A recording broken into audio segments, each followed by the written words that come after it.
پاکستان میں ایک بار پھر ڈینگی بخار نے سر الفاٹے لیا ہے۔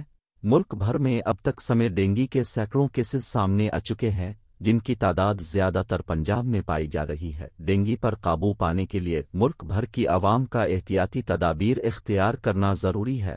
ان حالات کے پیش نظر ہم نے تھیلیسیمیا سینٹر پنجاب کے ہیڈ ڈاکٹر حبیب رانا سے رابطہ کیا اور ڈینگی بخار کے متعلق معلومات حاصل کیں، جو نظر قارئین ہے۔ ڈینگی بخار کیا ہے اور یہ کیوں ہوتا ہے؟ اس سوال کے جواب میں انہوں نے کہا کہ ڈینگی بخار بظاہر تو ایک معمولی سا مگر سنگین بخار ہوتا ہے، جو چند ہی روز میں خطرناک صورتحال اختیار کر لیتا ہے اور موت کا سبب بھی بن سکتا ہے۔ ڈینگی کا نشانہ عام طور پر ایسے افراد زیادہ بنتے ہیں جن کی قوت مدافعت کمزور ہوتی ہے۔ ڈینگی ایک مخصوص مادہ مچھر ایڈس ایجپٹائی ایڈیز کے کاٹنے سے ہوتا ہے۔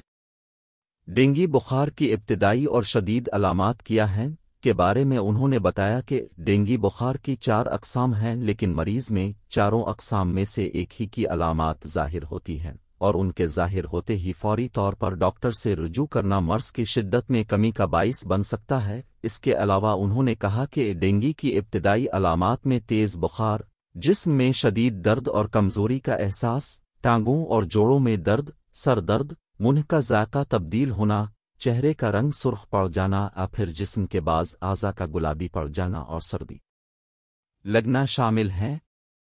اس میں مریض کے جوڑوں اور پٹھوں کا درد اتنی شدت اختیار کر لیتا ہے کہ اسے اپنی ہڈیاں ٹوٹتی ہوئی محسوس ہوتی ہیں، اسی لیے اس کو بریک بون فیور بھی کہا جاتا ہے۔ ڈینگی بخار میں پلیٹلیٹس کیوں کم ہوتے ہیں؟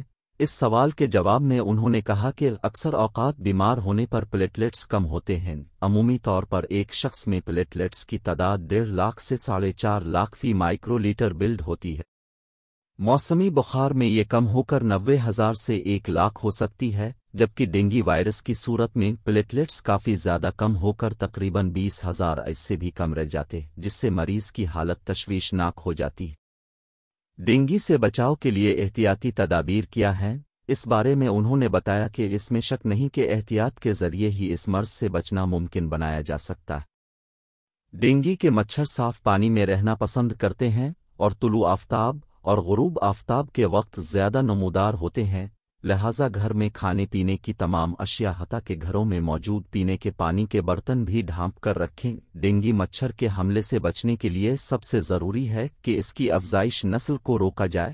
اس کے لیے ضروری ہے کہ گھروں میں صفائی ستھرائی کا خاص خیال رکھیں، آس پاس موجود گڑھوں کو مکمل طور پر پاٹ دیا جائے تاکہ ان میں پانی جمع نہ ہو۔